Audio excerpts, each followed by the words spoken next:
शहर की लुगाई गांव को आई। मधु शहर में रहने वाली पढ़ी लिखी मॉडर्न लड़की है। वो और पवन साथ कॉलेज में पढ़ते थे। धीरे धीरे उन दोनों में प्यार हो गया।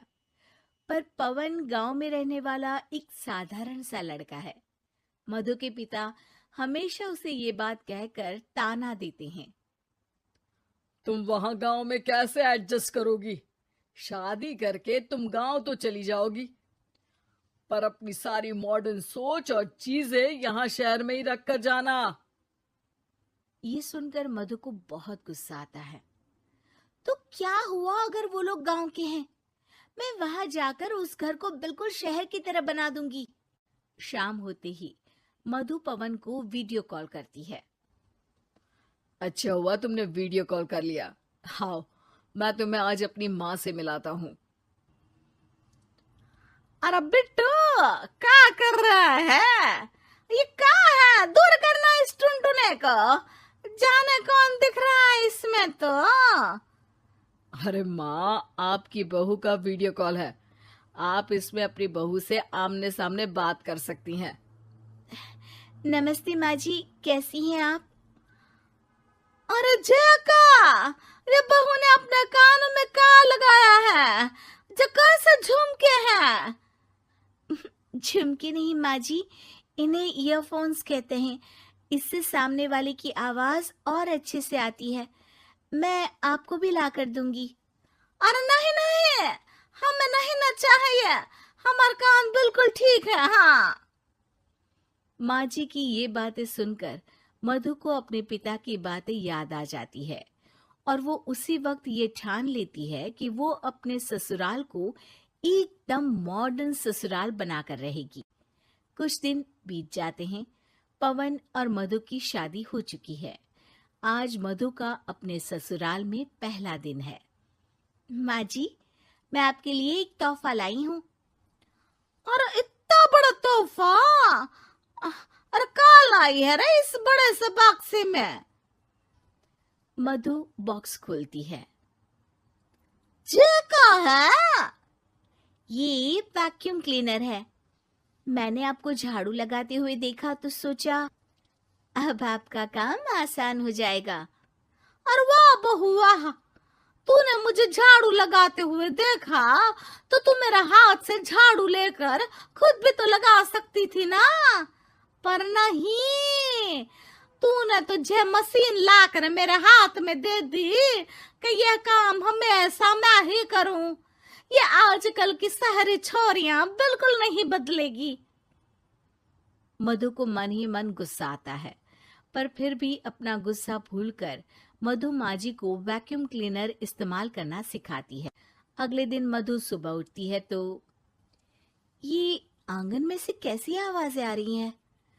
मधु दौड़ती दौड़ती आंगन में जाती है और देखते ही चौंक जाती है। अरे माँ जी, ये आप क्या कर रही हैं? और वो कहा है ना, सुबह मैं जब कुएं से पानी निकाल रही थी तो मेरे कान की बाली उसमें गिर गई थी। तो ये तेरा वैक्यूम ना सारी चीजें अपनी तरफ खींच लेता है ना, तो मेरी बाली भी तो निकाल ही देगा। उसी की कोशिश कर रही हूँ, पर न जाने क्यों अब ये चालू ही नहीं हो रही तेरी मशीन। अब वो चालू होगी भी नहीं। पर अब कुएं में से पानी निकाल क्यों रही थी? अरे कमाल करती हो ना बहू। पीने के लिए पानी क्या तेरे मायके से लाऊं मैं? अरे कुएं से ही तो निकालना पड़ता है। हाँ, पीने के लिए पानी, और वो भी कुएं से। मधु दिमाग लगाती है और थोड़ी ही देर में घर में वाटर प्यूरिफायर लगवा देती है। ये देखिए माँ जी, इसमें बस एक बार पानी भर देंगे तो नल में पानी साफ होकर बाहर आएगा।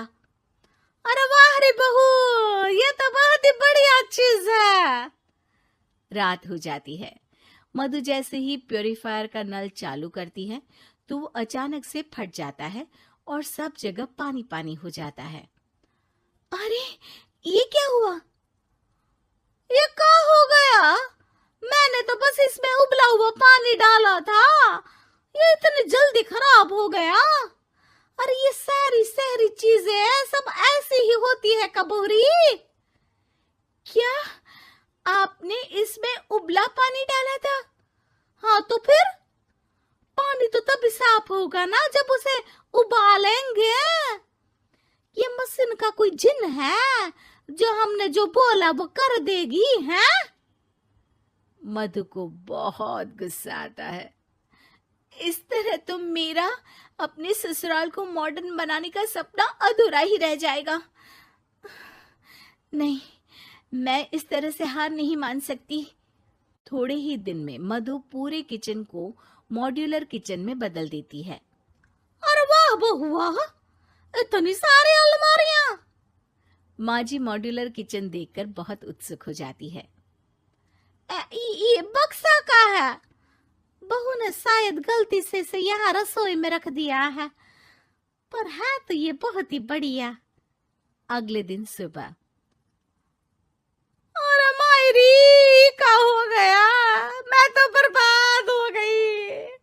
मेरी सारी पूंजी जलकर राख हो गई। हे राम, अब मैं क्या करूं? माँ जी की रोने की आवाज सुनकर मधु दौड़ी दौड़ी किचन में आती है और इतना धुआं देखकर घबरा जाती है। ये सब कैसे हुआ माँ जी? ये आग कैसे लगी? ये सब तेरा इस मॉड्यूलर किचन की वजह से हुआ है, और ऊपर से तूने तिजोरी जो रसोई में रख दी थी, मैंने जैसे ही अपने गहने और पैसे इसमें रखे और बाहर से इस ताले को घुमाया, ये तो 5 मिनट में ही आग बबूला होकर फट गया। अरे माँ जी, ये तिजोरी नहीं है, ये तो माइक्रोवेव है। इसमें गहने नहीं रखते, खाना गर्म करने के लिए होता है ये। और ये जो आपने घुमाया ना, ये ताला नहीं है, आपने इसके टेम्परेचर को फुल कर दिया, इसलिए ये फट गया। माँ जी और जोर जोर से रोने लगती है।